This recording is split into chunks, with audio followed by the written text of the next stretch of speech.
મુખ્યમંત્રી ભૂપેન્દ્ર પટેલ આજે મોરબીના પ્રવાસે છે। મુખ્યમંત્રી મોરબીને કરોડોના વિકાસ કાર્યોની ભેટ આપશે। રૂપિયા 1042 કરોડના વિકાસ કામોનું ખાતમુહૂર્ત અને લોકાર્પણ કરશે।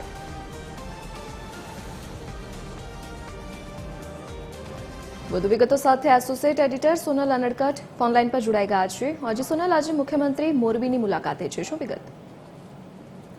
મુખ્યમંત્રી ભૂપેન્દ્ર પટેલ આજે સૌરાષ્ટ્રમાં મોરબીની મુલાકાતે છે। મહત્વનું છે કે મોરબીના વિકાસને લગતા જે કામો છે તેનું આજે તેઓ ખાતમુહૂર્ત અને લોકાર્પણ કરવાના છે। 1042.70 કરોડના જે વિકાસલક્ષી કામો છે તેની ભેટ આજે મુખ્યમંત્રી મોરબીને કરશે। ખાસ કરીને રોડ, રસ્તા અને ગટરને લગતી જે સમસ્યાઓ છે તે સહિતના જે કામો છે તેને લગતા કામો, વિકાસલક્ષી કામોનું આજે તેઓ ખાતમુહૂર્ત અને લોકાર્પણ કરશે। જી સોનલ, વિગત બદલ આપનો આભાર।